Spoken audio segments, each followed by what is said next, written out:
ना मुझे इजाजत दीजिए इस पॉइंट से बात करने के लिए, क्योंकि बहुत बहुत ज्यादा इंपॉर्टेंट है। ऐसा लिखा है कि मसीहों के चरित्र को, कैरेक्टर को अगर सुधार करना है तो पॉइंट नंबर 3, बाइबल के सेवकों से सुधार करना। ऐसा या ऐसे चरित्र जिनसे अच्छा और बुरा दोनों का ज्ञान लिया जा सकता है। मैं रिपीट करता हूं, इसको मैं कुछ सेकंड रखूंगा। ऐसे चरित्र जिनसे अच्छा और बुरा दोनों का ज्ञान लिया जा सकता है। यह कुछ सेकंड रख रहा हूं, इसको देख लीजिएगा जी। साथ ही साथ मुझे कुछ लोगों ने मैसेज किया है और कहा है कि पास्टर डैनियल, रेफरेंस आप जब हिंदी में बोलते हैं तो हमको नहीं समझता, क्योंकि इंग्लिश में आप मतलब वो लोग बाइबल पढ़ते हैं। मेरी कोशिश होगी कि मैं रेफरेंस को इंग्लिश में बोलूं, अन्यथा समीक्षा जी आप बीच में बोल दिया करें ताकि जो है उन तक बात पहुंच जाए जी। वापस आते हैं। ऐसे चरित्र जिनसे अच्छा और बुरा दोनों का ज्ञान लिया जा सकता है। नाउ आप ऊपर पढ़ सकते हैं कि बाइबल के सेवकों से सुधार करना, इसके ऊपर मैं बात कर रहा हूं।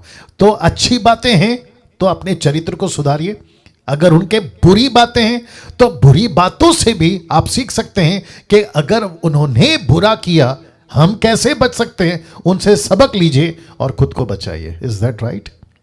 या आपका रिस्पॉन्स देते रहिए। थैंक यू, बहुत बहुत शुक्रिया। या थैंक यू। नाउ सबसे पहला चरित्र या सबसे पहला कैरेक्टर जिसको हम कहेंगे आदम, या जिसको परमेश्वर ने मिट्टी से बनाया, मैंने इसलिए ये मिट्टी वाला व्यक्ति रखा है। तो सबसे पहला आदम, लिखा है आदम नहीं रहा आज्ञाकारी। यस यस, आदम नहीं रहा आज्ञाकारी। तो इसका चरित्र, इसका कैरेक्टर कैसा था? यह परमेश्वर के प्रति वफादार, परमेश्वर के प्रति आज्ञाकारी नहीं रहा, जिसके चलते मैंने सिर्फ इतना लिखा है कि आदम नहीं रहा आज्ञाकारी। और मैं समझता हूं कि यह व्यक्ति जिसका नाम है आदम, ये जो चित्र आप देख रहे हैं ये आदम नहीं है, ठीक है ना?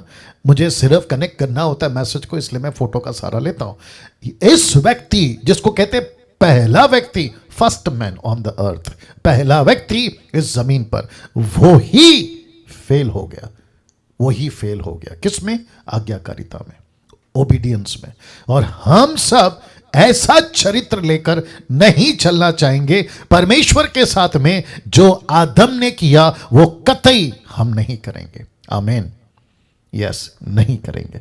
दूसरा, क्योंकि बहुत सारा पॉइंट्स है इसलिए मैं आगे बढ़ूंगा। दूसरा, ये चित्र देखिए, मैंने जानबूझ के ये चित्र को गूगल से सेलेक्ट करा आप लोगों के लिए, जहां पर आप देख सकते हैं कि एक जिसका नाम है हाबिल, दूसरा एक जिसका नाम है केन, और इनके बीच में एक ऐसी घटना घटी थी और उसको लिखा गया है कि परमेश्वर ने हाबिल की भेंट को स्वीकार किया लेकिन केन की नहीं। लेकिन केन का चरित्र प्रकट हुआ जलन के रूप में।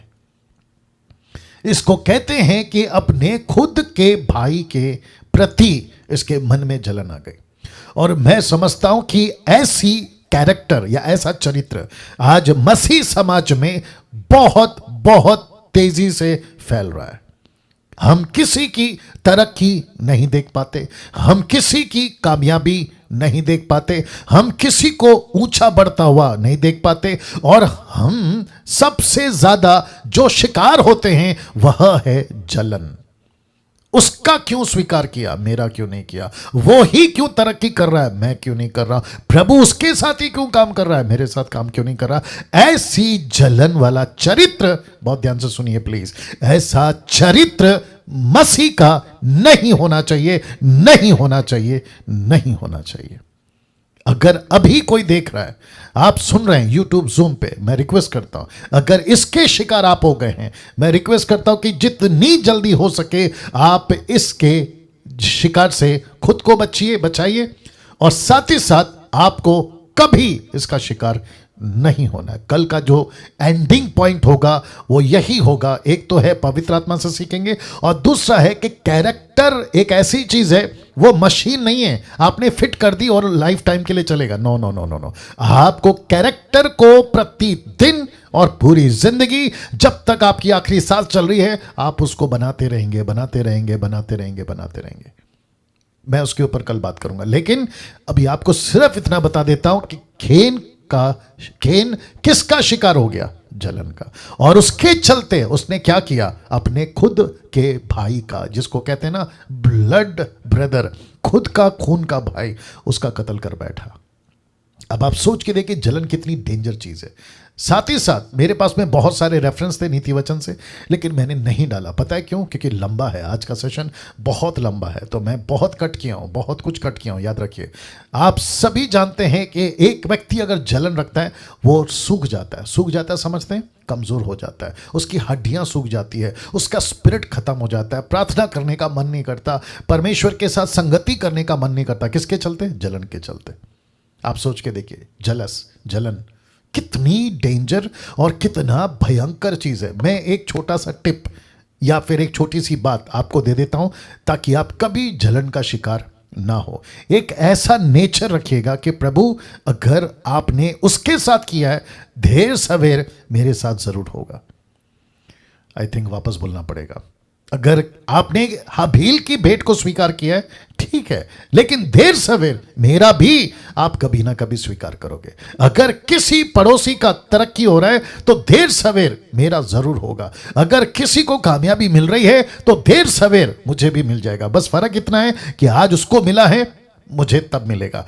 और आपको पता है यीशु ने क्या कहा? जो पहला है वो आखिरी होगा, जो आखिरी है वो पहला होगा। तो किसी की तरक्की अगर आज दिखती है तो वो आपके लिए नहीं है, लेकिन जिस दिन आपको तरक्की मिलेगी तो उस दिन आपकी तरक्की नहीं हो जाएगी, और जिसको पहली मिली थी उसकी तरक्की पुरानी हो जाएगी। तो आप क्या हो गए फिर? आप जो पीछे आए पहले हो गए, और जो पहले आया वो पीछे हो गया। Common sense. तो वैसे कभी किसी की तरक्की से नहीं जलना है, किसी भी तरीके से। परमेश्वर की सेविकाई हो, बाहर का सेकुलर दुनिया हो, तरक्की हो, किसी ने गाड़ी खरीदा, घर खरीदा, किसी की नौकरी लग गई, किसी के पास में पैसे आ गए, कोई दिक्कत नहीं है। अप्रिशिएट करो कि प्रभु बहुत बहुत धन्यवाद, आपने मेरे भाई को ब्लेस किया, बहुत बहुत धन्यवाद, आपने मेरे पड़ोसी को ब्लेस किया, आपको उसके लिए धन्यवाद। और ऐसा व्यक्ति जो जलन नहीं रखता है, मैं आपको बताऊं, परमेश्वर उसको देखेगा और ब्लेस करेगा। तो इससे, इस व्यक्ति से जिसका नाम है कैन, हम ये सीखते हैं कि कभी जलन नहीं होनी चाहिए ना। एक ऐसा व्यक्ति टोटल बाइबल के अंदर, इसके पहले, इसके बाद और अभी तक, और मैं समझता हूं आगे भी नहीं होगा, एक ऐसा व्यक्ति जिसका नाम है हनोक। यह ऐसा व्यक्ति था, लिखा है 300 वर्ष तक परमेश्वर के साथ साथ चलता रहा, उत्पत्ति 3:22। लेकिन सबसे ज्यादा मुझे इस व्यक्ति ने प्रभावित किया जब मैं इसकी स्टडी कर रहा था, लिखा है बिना किसी शर्त के। मैं रिपीट करता हूं, कितने साल चला? 300, बिना किसी शर्त के। ना इसके पास बाइबल थी, ना इसके पास में वर्शिप का टीम था, ना इसके पास में यूट्यूब का कोई गाना था, ना इसके पास में पास्टर था, ना इसके पास में चर्च की कोई मेंबर थे, ना इसके पास में मिशन था, ना इसके पास में टास्क था, इसके पास कुछ नहीं था। ये टोटल पृथ्वी पे उन दिनों के पॉपुलेशन के हिसाब से, मुझे नहीं पता कि शायद हो सकता है कि टोटल पॉपुलेशन 1000 की होगी, टोटल पॉपुलेशन 20,000 की होगी या 1 लाख की होगी, लेकिन उसके बावजूद ये पूरी 300 साल, लिखा है बिना किसी शर्त के, ये परमेश्वर के साथ में जीता रहा। ये व्यक्ति, परमेश्वर को इतना अच्छा लगा। यूट्यूब के लोगों, आप भी सुनिए, ये फोटो मुझे बहुत मुश्किल से मिली, जैसे तैसे ढूंढ ढांड के मैंने लाया है। अगर हनोक उस वक्त में 365 साल का होगा जिस दिन उसको उठा लिया गया, 365 ईयर्स का, तो मैं समझता हूं कि आज के हिसाब से इसकी सूरत कुछ ऐसी होगी, जिसके चलते मैंने ये फोटो का सहारा आपको समझाने के लिए लिया। लेकिन इस व्यक्ति की एक अच्छी बात मैं आपको बताता हूं जो पौलुस ने लिखी। क्या लिखी? देखिए, इब्रानियों 11:5 में वो कहता है, विश्वास ही से हनोक उठा लिया गया कि मृत्यु को ना देखे और उसका पता नहीं मिला, क्योंकि परमेश्वर ने, देख लीजिए, उठा लिया था, क्योंकि परमेश्वर ने उसे उठा लिया था। This was the first rapture. यह पहला रैप्चर है जो परमेश्वर ने पृथ्वी के ऊपर एक व्यक्ति के द्वारा किया, जिसका नाम है हनोक। नाउ अच्छी चीज क्या लगी पता है, मैं रख रहा हूं, लिखा है उसके उठाए जाने से पहले उसकी यह गवाही दी गई। याद रखो, उसके उठाए जाने से पहले उसकी यह गवाही दी गई। गवाही क्या है पता है, कि उसने परमेश्वर को प्रसन्न किया। वाह उसने परमेश्वर को प्रसन्न किया। ही प्लीज्ड गॉड, इसने परमेश्वर को खुश किया। यह कैसा व्यक्ति है, इसका चरित्र क्या दिखता है, इससे क्या सीख सकते हैं? प्रतिदिन हर वक्त मैं परमेश्वर को खुश करूं। इसका टाइम पीरियड कितना है देख लीजिए, 300 साल। इधर मसीहों को 20 साल निकालना मुश्किल हो रहा है, 30 साल निकालना मुश्किल हो रहा है, 50 साल निकालना मुश्किल हो रहा है। इसने 3 सेंचुरी मारी है, 3 सेंचुरी। अब आप सोच के देखो, क्या ऐसा हनोक का चरित्र हम अपने अंदर ला सकते हैं? जो कि लिखा है, इसने उठा लिए जाने से पहले गवाही दी अपने जमाने में कि मैंने परमेश्वर को खुश किया है। मैं चाहता हूं हम सब जितने अभी सुन रहे हैं, आप जितने भी लोग देख रहे हैं, मैं रिक्वेस्ट करता हूं कि आप सभी परमेश्वर को खुश करें, ऐसा जीवन जियो। इफिसियों 5 का 10 पढ़ने का टाइम मेरे पास में नहीं है। लिखा है, परखो कि परमेश्वर को क्या भाता है, वही करो जो परमेश्वर को अच्छा लगता है। तो दूसरे शब्दों में डैनियल को क्या करना है? परमेश्वर को प्रसन्न करना है। कब कब? पूरी जिंदगी। कैसे? हर काम में। वैसे जितने लोग अभी जुड़े हैं, जितने प्रीचर्स हैं, पास्टर्स हैं, आपका नाम नहीं लेना चाहूंगा क्योंकि बहुत लंबा लिस्ट हो जाएगा। आप सभी को, किसी को खुश नहीं करना है, सिर्फ परमेश्वर को खुश करना है। इस बात पे परमेश्वर को ताली बजा के धन्यवाद देना चाहिए। या सभी सभी सभी सभी सभी। Thank you Lord, thank you Jesus, worship you father. रात को सर तकिए पे पड़ने से पहले, आपको नींद आने से पहले एक बार जरूर सोचना, प्रभु आज 24 घंटे या 12 घंटे या 8 घंटे जो भी मेरे पास टाइम मिला, मैंने आपको कितना खुश किया है। यह प्रश्न आपके दिमाग में रहना चाहिए। लिखा है, हनोक ने परमेश्वर को इतना खुश किया कि परमेश्वर ने उसको उठा लिया, बोला बेटा मेरे पास आ जा। क्या बात है, नहीं? ऐसा जीवन क्या आज के युग में, जिसको कहते हैं आधुनिक दुनिया, मॉडर्न वर्ल्ड, क्या पॉसिबल है? ऑफ कोर्स पॉसिबल है। क्यों? क्योंकि तब हनोक के पास में परमेश्वर का आत्मा अंदर नहीं था, उसके पास में बाइबल नहीं थी, उसके पास में किसी प्रकार का यीशु की टीचिंग नहीं थी। लेकिन आज हमारे पास में सब कुछ है। आज हमारे पास सब कुछ है ना, तो हम तो हनोक से ज्यादा प्रसन्न कर सकते हैं। तो मैं रिक्वेस्ट करता हूं कि आपके जीवन से, आपके प्रचार से, आपके प्रार्थना से, आपकी हर चीज से, ये चरित्र है, ये मसीह कैरेक्टर है, यही चरित्र है हमारा, ठीक है ना? इसको लेके हमें चलना है। नाउ इंटरेस्टिंग व्यक्ति जिसका नाम है नूह। आप सभी जानते हैं कि नूह कौन था? नूह को परमेश्वर ने बाइबल के अंदर अपनी तरफ से एक नाम दिया था, और वो नाम था कि उन दिनों में नूह धर्मी था, राइचस था। He was the righteous man on earth on those days. तो इसका मतलब है कि नूह किस चीज में कामयाब रहा? देखो, फिर वापस पौलुस कहता है इब्रानियों किताब 11 का 7 में, वो कहता है विश्वास ही से नूह ने उन बातों के विषय में जो उस समय दिखाई ना पड़ती थी, चितौनी पाकर, अब जरा शब्द पे ध्यान दीजिए जिसको मैंने ब्रैकेट या अंडरलाइन किया है, लिखा है भक्ति के साथ अपने घराने के बचाव के लिए जहाज बनाया। भक्ति के साथ एक विश्वासी, एक दास दासी, जितने भी प्रभु के लोग हैं, यूट्यूब के लोगों, आपको भी जोड़ूंगा, कैसे जीवन बिताना है? भक्ति के साथ। इसने जहाज कैसे बनाई? भक्ति के साथ। ये एक एक खील या एक एक खिल्ला, खिल्ला जो भी बोलना चाहे, इंग्लिश में खील को क्या बोलते हैं? नेल। हाँ, इसने एक एक नेल जब लकड़ी पे मारता होगा, लिखा है भक्ति के साथ जहाज बना। आप देख लीजिए, लिखा है ये बच्चे इनके कैसे ट्रेन करता था, भक्ति के साथ कैसे इनका जीवन जीता था, भक्ति के साथ। शब्द पे ध्यान दे दीजिएगा, भक्ति के साथ। इसका मतलब क्या पता है? ये बहुत ध्यान से सुनिए, आज भी हम जहाज बना रहे हैं। फर्क इतना है कि तभी जहाज था, आज चर्च है। तभी भी परिवार था, आज भी परिवार है। लेकिन वो शब्द कहां है जिसको कहते हैं भक्ति के साथ? तो एक एक पास्टर, एक एक लीडर, एक एक एवेंजलिस्ट, एक एक सेवक किसी भी देश का, विदेश का, आप जब चर्च बना रहे हैं, लिखा है ऐसे समय, कौन सा समय, जहां टोटल बिगड़ा हुआ था पूरा पृथ्वी 1600 साल के अंदर। दानव थे, परमेश्वर के पुत्र यानी फॉलन एंजल्स पृथ्वी पर आते थे। परमेश्वर के पुत्र जिसको फॉलन एंजल कहा गया, मैंने टीचिंग दी थी। मनुष्य की पुत्रियां जिसको मैंने कहा डॉटर्स ऑफ मेन, उनके साथ में शादी होती थी, उनसे जो बच्चे पैदा होते थे वो दानव होते थे। पृथ्वी पूरी तरह से भयंकर परिस्थिति में पहुंच गई थी, पाप की सीमा लांघ चुकी थी और ऐसी हरकतें होती थी जिसको देखकर परमेश्वर ने, मैंने कल बताया था, जिसको देखकर परमेश्वर कहता है उत्पत्ति 6:4-5 तक में, वो कहता है मैं मनुष्य को बनाकर पछताता हूं। ऐसे टाइम पे नूह कैसा था, लिखा है भक्ति के साथ। एक विश्वासी का 21 सेंचुरी में जीवन कैसा होना चाहिए, भक्ति के साथ। कैरेक्टर कैसा होना चाहिए, भक्ति के साथ में। उसकी एक एक चीज कैसी होनी चाहिए, परमेश्वर के डर के साथ। और यही वजह यूट्यूब के लोगों के, जब आप मुझे सुनते हैं डैनियल राज को, ये क्यों अलग लगता है बाकी लोगों से, ये क्यों अलग दिखाई देता है बाकी प्रचारकों से, यही उसका जवाब है।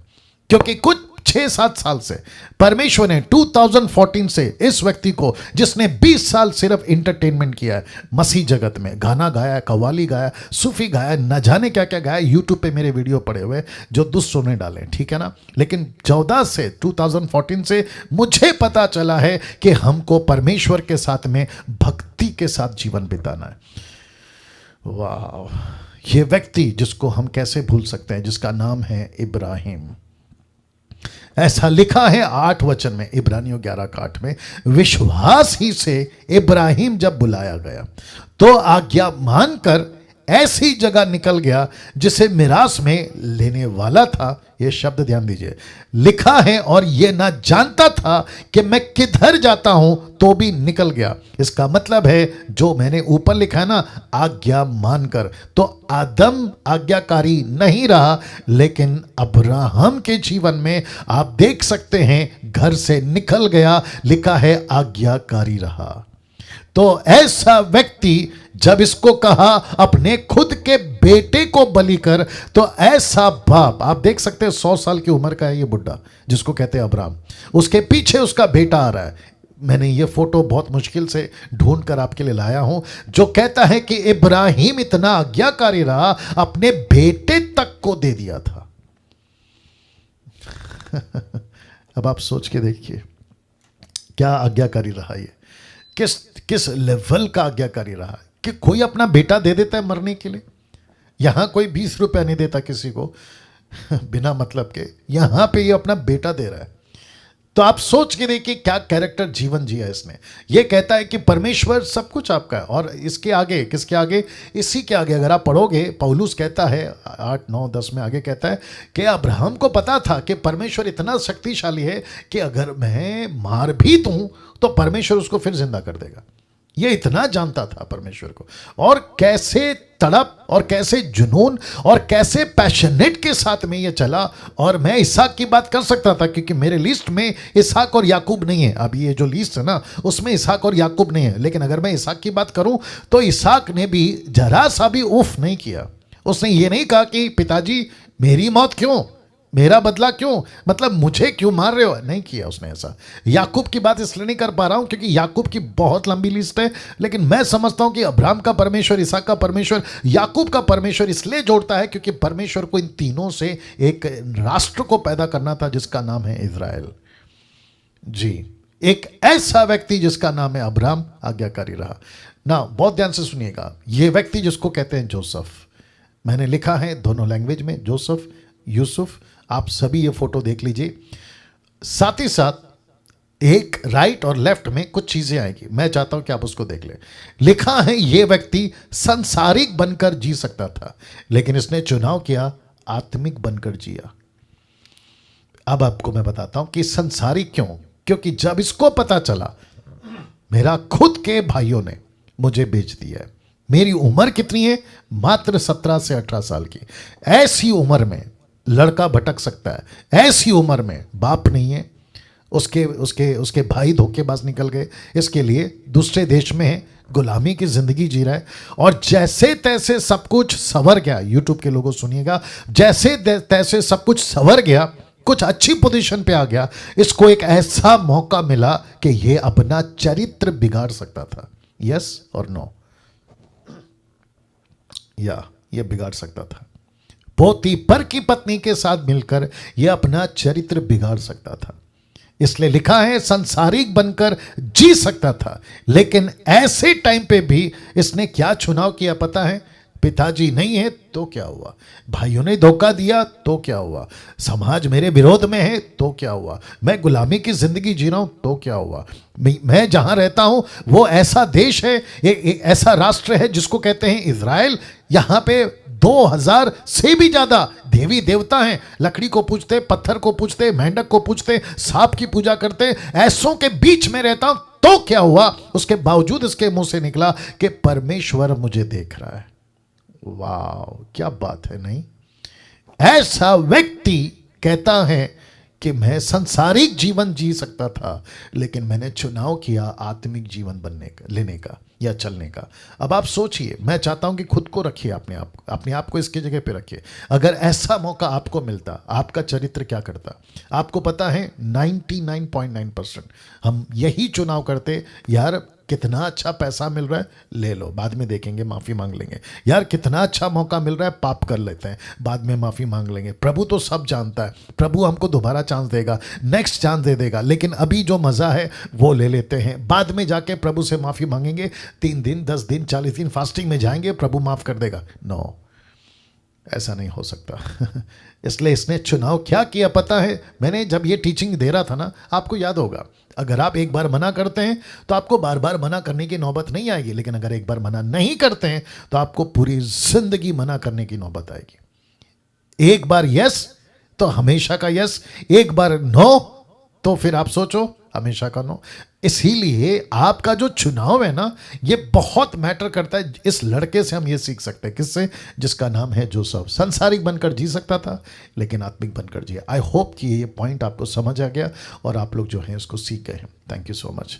नाउ मूसा, जिसको मैंने नाम दिया है त्याग का जीवन, आप देख सकते हैं इसका त्याग कैसा था। मैं रख रहा हूं इब्रानियों किताब 11 का 24 से 26 में लिखा है, विश्वास ही से मूसा ने सियाना होकर, बहुत ध्यान से सुनिएगा, लिखा है फिरौन की बेटी का पुत्र, यानी कि फिरौन की बेटी का बेटा कहलाने से इनकार किया। लेकिन इससे इनकार कब किया पता है? जब ये सियाना हो गया, मैच्योर हो गया, परिपक्व हो गया, इसको पता चल गया कि जीसस क्राइस्ट गेट रेडी के संसार के अंदर दुख, संसार के अंदर सुख भोगने से अच्छा, शब्द रख रहा हूं, परमेश्वर के लोगों के लिए दुख भोगना उत्तम है। इसलिए कि उसे पाप में थोड़े दिन के सुख भोगने से परमेश्वर के लोगों के साथ दुख भोगना उत्तम लगा। इसलिए मैंने लिखा है कि मूसा का जीवन त्याग का जीवन है। मैं चाहता हूं कि मैं कुछ सेकंड यहां रुक जाऊं और मैं चाहता हूं कि इसके ऊपर आप लोग थोड़ा सा फोकस करें। जब मैं स्लाइड बना रहा था तो मेरा ध्यान इस आदमी के ऊपर गया जिसका नाम है मूसा, त्याग का जीवन। Glory to God. एक ऐसा लड़का या एक ऐसा बच्चा जिसके कुछ ही महीने के बाद इसकी ओरिजिनल मां इसके साथ नहीं रहती। एक ऐसा बच्चा या एक ऐसा लड़का जो 40 साल एक ऐसे देश में जीता है जहां पे इसको किसी चीज की तकलीफ, पैसा, हेल्थ, कोई दिक्कत नहीं है, लेकिन जैसे ही सियाना होता है या होशियार होता है, इसके दिमाग में पता नहीं क्यों एक बात आती है, कहती है कि सब कुछ त्याग दूंगा और परमेश्वर के लोगों के लिए काम करूंगा। वाह, सी। अब आप सोचो, ऐसा सोच आज मसीह समाज में कितना है, प्लीज बताइए। मैंने कल एक वचन पढ़ा था, रेफरेंस याद नहीं आ रहा, कहता है कि सब अपने स्वार्थ के लिए जी रहे, लेकिन मसीह के लिए या परमेश्वर के लोगों के लिए, थोड़ा ध्यान दीजिए, लिखा है परमेश्वर के लोगों के साथ दुख भोगना उसको उत्तम लगा।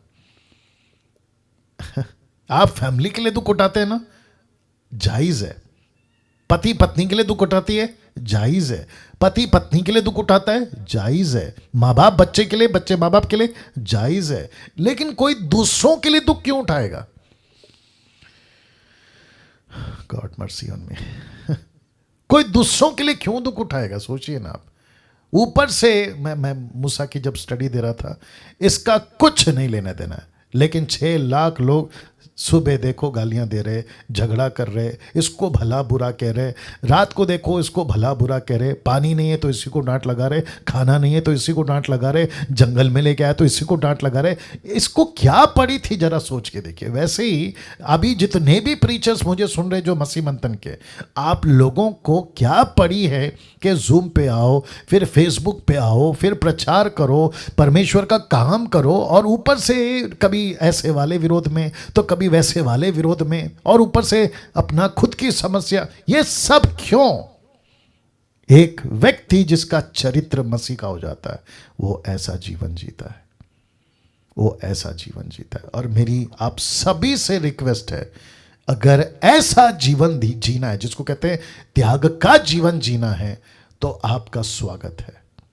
लेकिन अगर आप मसीह में होकर ये कहते हो कि प्रभु पहला मेरा घर बाद में तेरा घर, पहला मेरा काम बाद में तेरा काम, पहला मेरे लोग बाद में तेरे लोग, ऐसे लोगों को प्रभु खुद भी और मैं भी नमस्ते करता हूं कि आप जा सकते हैं, संसार में जाइए, आपका जीवन जिए, मर के कहीं जाना है, क्या करना है वो प्रभु देख लेगा। लेकिन कम से कम मसीह की देह में स्वार्थी लोग नहीं चाहिए। वाह स्वार्थी लोग नहीं चाहिए। या जरा सोचिए, मैंने इसलिए लिखा है त्याग का जीवन। आप में से बहुत सारे लोग, अभी मैं नाम नहीं लेना चाहूंगा, बहुत सारे लोग अपने खुद के पैसे से काम कर रहे हैं, अपनी एनर्जी दे रहे हैं, अपना वक्त दे रहे हैं, ऊपर से आप लोग डेडिकेटेड हैं। ये सब किसके लिए? ठीक मूसा की तरह जीवन जी रहे आप लोग। इसलिए लिखा है जब वो सियाना हो गया। अगर मैं मेरी बात करूं तो बहुत बड़ी बात हो जाएगी, लेकिन मैं नहीं करना चाहता हूं।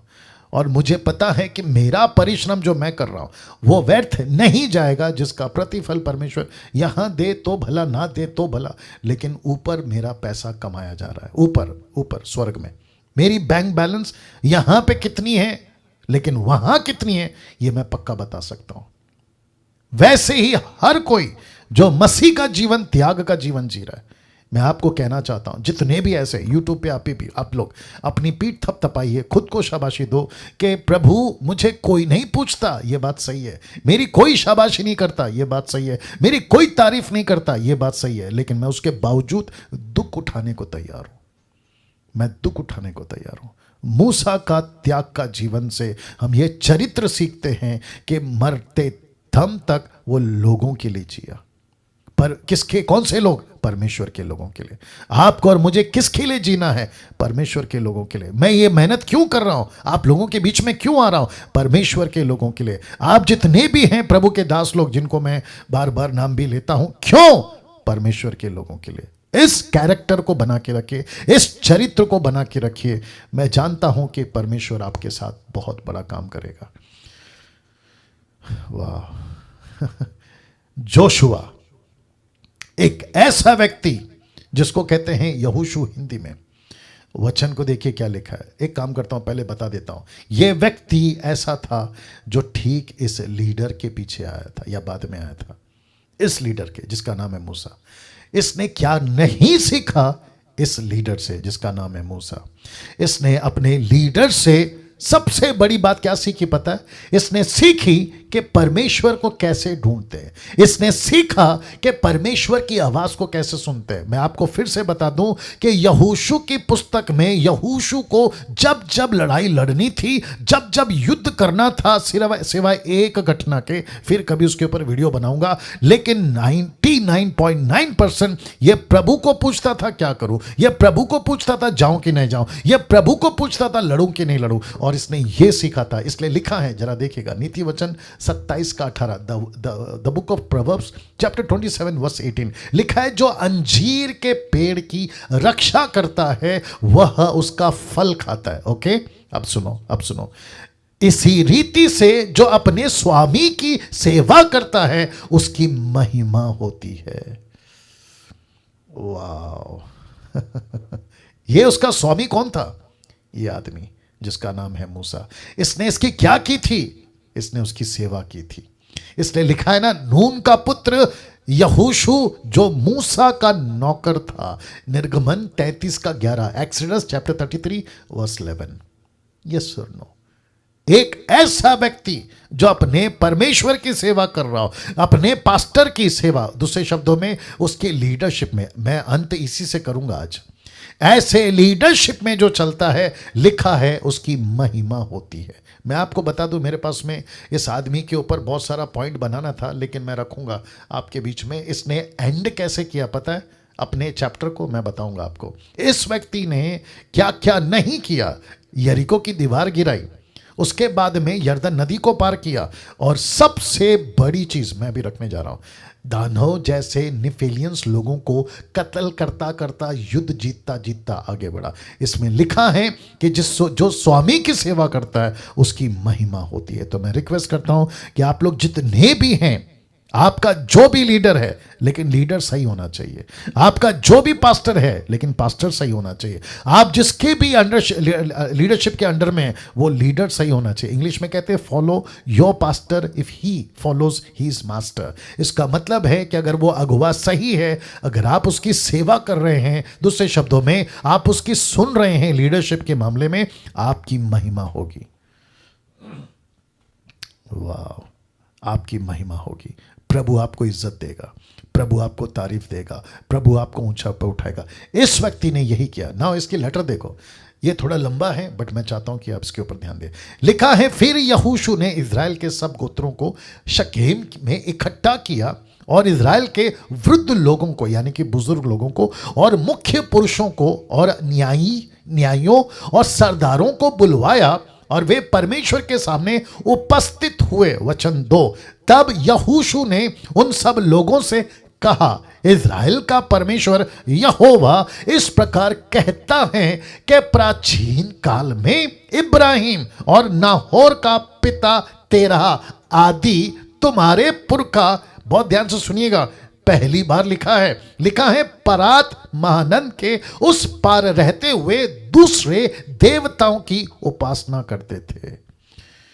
इसका मतलब है कि इब्राहिम भी किसी दूसरे देवता की आराधना करता था, नाहोर भी किसी दूसरे देवताओं की आराधना करता था, उसकी जो पूर्वज है वो दूसरे देवताओं की आराधना करता था। ऐसा इब्राहिम को जब उत्पत्ति 12 में आवाज थी, तो अपने देवी देवता, घर परिवार, कल्चर, रिलेशन, सबको छोड़कर एक ऐसे देवता जिसका नाम है एलोहिम, जिसका नाम है आदोनाई, जिसका नाम है यहोवा, उसके पीछे निकल पड़ा, और जिसके लिए परमेश्वर कहता है कि इब्राहिम बाप है विश्वास का।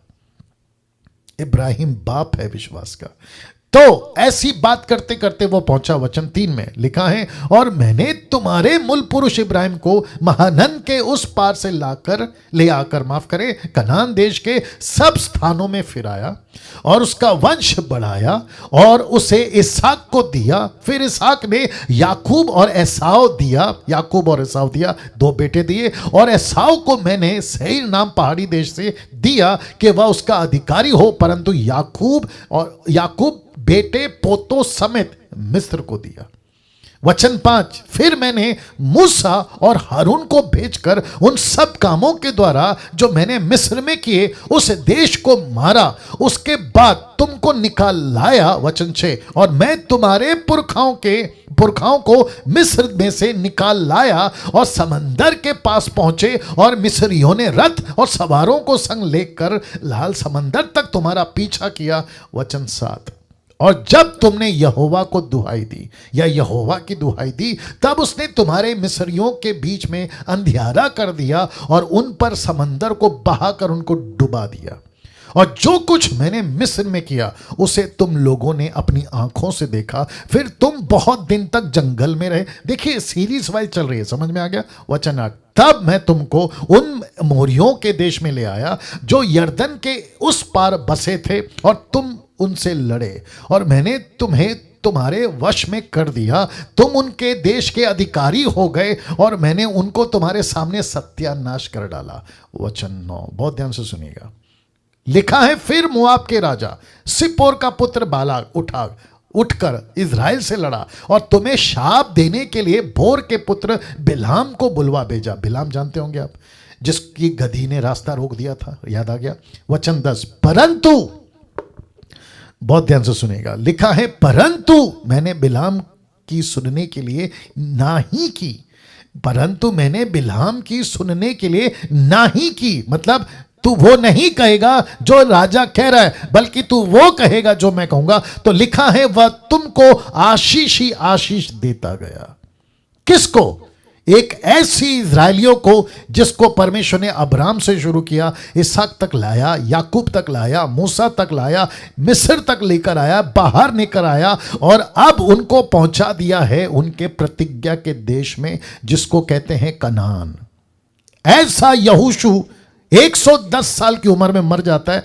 ये सारी बातें कहते हुए बोल रहा है, क्या बोल रहा है? लिखा है वचन 11 में, तब तुम यरदन पार होकर यरीहो के पास आए, और जब यरीहो के लोग और अमोरी, परज्जी, कनानी, हित्ती, गिग्रिशी, हिब्बी, यबूसी तुमसे लड़े, तब मैंने उन्हें तुम्हारे वश में कर दिया। ये लोग कौन थे? ये ऐसे लोग थे जो दानव थे, जिनकी हाइट है ना, आप सोच नहीं सकते कि इतनी ऊंची थी। लिखा है, शहर बड़े बड़े, नगर दीवार बड़े बड़े, ऐसे लोगों से सिर्फ नाम सुनकर आदमी की हालत खराब हो जाए, ऐसे देश में जीतकर बड़े विजय के साथ परमेश्वर उनको पहुंचाए। वचन 12, मैंने तुम्हारे आगे बर्रों को भेजा, उन्होंने अमोरियों के दोनों राजाओं को तुम्हारे सामने से भगा दिया। देखो, यह तुम्हारी तलवार या धनुष का काम नहीं हुआ। यह तुम्हारी तलवार से नहीं हुआ, यह तुम्हारे धनुष से नहीं हुआ। वचन 13, फिर मैंने तुम्हें ऐसा देश दिया, ध्यान से सुनना, जिसमें तुमने परिश्रम ना किया था, ऐसे नगर भी दिए जिसमें तुमने ना बसाया था, तुम उसमें और तुम उनमें बसे हो। जिन दाख और जलपाई के बगीचों के फल तुम खाते हो, उसमें उन्हें तुमने नहीं लगाया था। वचन 14, इसलिए, अब इसको ध्यान से सुनना, यह है कंक्लूजन, इसलिए अब यहोवा का भय मानकर उसकी सेवा खराई सच्चाई से करो। जिन देवताओं की सेवा तुम्हारे पुरखा महानन के उस पार और मिस्र में करते थे, उन्हें दूर करके यहोवा की सेवा करो। वचन 15, यदि यहोवा की सेवा करनी हो तुम्हें बुरी लगे, तो आज चुन लो कि तुम किसकी सेवा करोगे। चाहे उन देवताओं की जिनकी सेवा तुम्हारे पुरखा महानन के उस पार करते थे, चाहे अमोरियों के देवताओं की सेवा करो जिनके देश में तुम रहते थे, परंतु मैं तो अपने घराने समेत यहोवा की सेवा नित्य करूंगा। मैं परमेश्वर की सेवा हमेशा करूंगा। कौन कह रहा है? जोशुआ कह रहा है। कैसे शुरू किया? अब्राम से। कहां पहुंचा? इसहाक के पास। फिर कहां गया? याकूब के पास। फिर पहुंचा मूसा के पास। ऐसे करते करते गिनती गिना रहा है, और क्या कह रहा है पता है? तुम लोग ऐसे लोग हो जिसको परमेश्वर ने चुनकर तुमको ऐसा देश दिया जिसमें तुमने कोई मेहनत नहीं करी, तुम्हारी तलवार के बल, धनुष के बल पे नहीं, परमेश्वर के बल पे तुम यहां पहुंचे हो। वो कहता है कि अभी यदि तुमको चुनाव करना होगा कि अगर परमेश्वर की सेवा करना तुमको बुरी लग रहा है, तो चले जाओ और जाकर किसी दूसरे देवी देवताओं की सेवा करो। लेकिन यहोशू कहता है, परंतु मैं तो अपने घराने समेत यहोवा की सेवा नित्य करूंगा। वचन 24 में लोगों ने यहोशू से कहा, हम तो अपने परमेश्वर यहोवा ही की सेवा करेंगे, उसी की बात मानेंगे। शुक्र है ऐसा चरित्र वाला व्यक्ति ऐसी बातें किससे सीख सकते हैं? जिसके पास परमेश्वर का चरित्र होता है, जिसको यहोशू कहते हैं, जिसको मूसा कहते हैं, जिसको इब्राहिम कहते हैं, जिसको नूह कहते हैं, जिसको हनोक कहते हैं। अब इसको देखिए, क्योंकि मुझे वक्त का भी ख्याल रखना है। मैं फिर कहता हूं, आज बहुत मसाला है।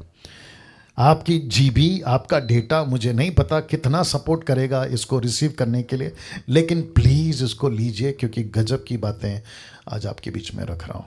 एक ऐसा व्यक्ति जिसका नाम है एलीशा, उसका एक नौकर था जिसका नाम था गहीजी। ये फोटो देखिए जिसको परमेश्वर ने पहाड़ दिखाए, साथ में वो रथ दिखाए जो अग्निमय रथ हैं, स्वर्गदूत दिखाए, साथ ही साथ दुश्मन नीचे देख सकते वो दिखाए, एलीशा के साथ में उसका नौकर।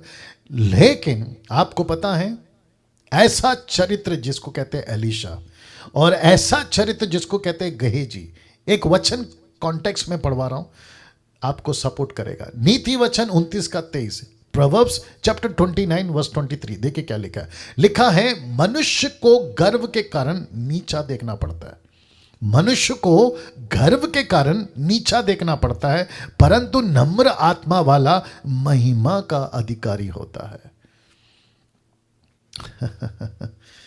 इस व्यक्ति ने क्या किया था जिसका नाम है गहीजी, गर्व।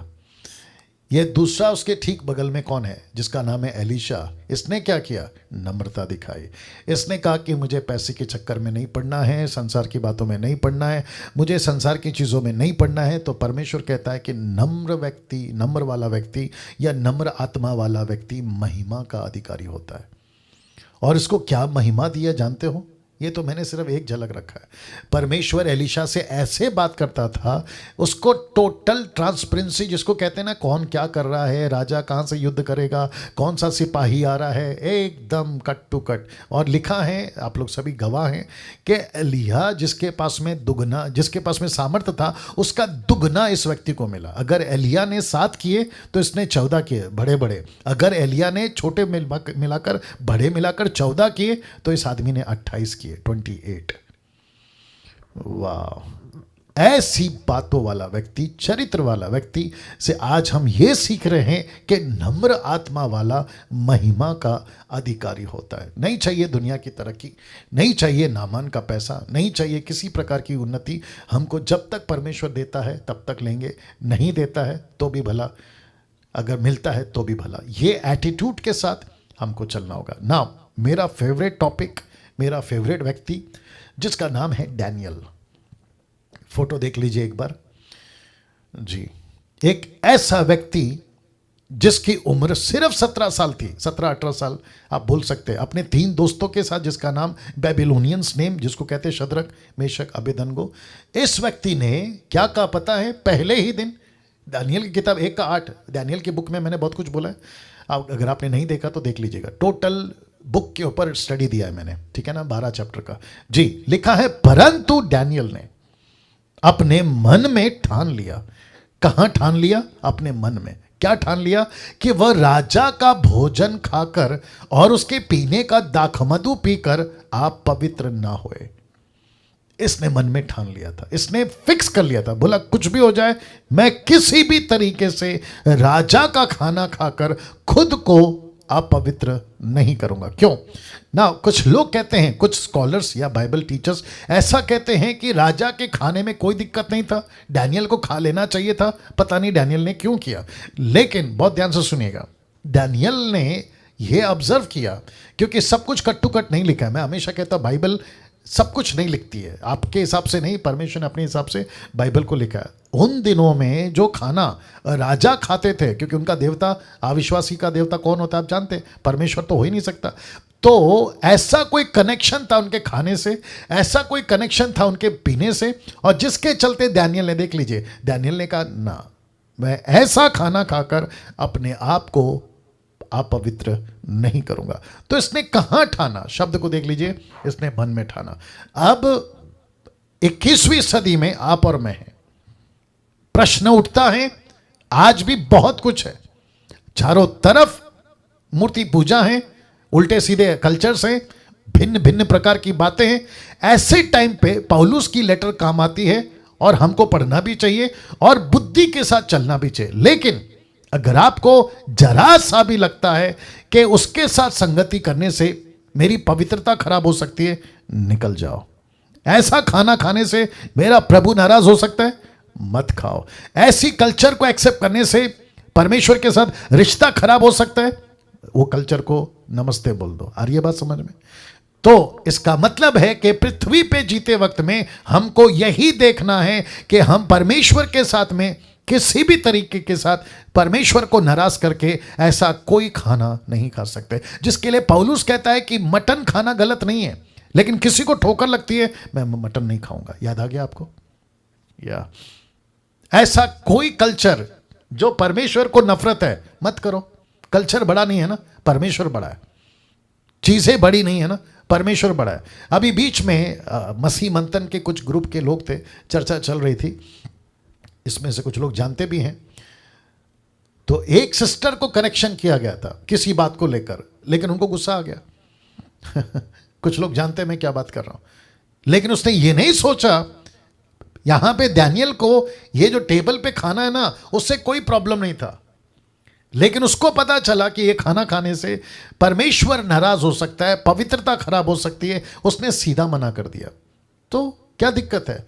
हम यहां अपने लिए नहीं जी रहे ना, हम परमेश्वर के लिए जी रहे। या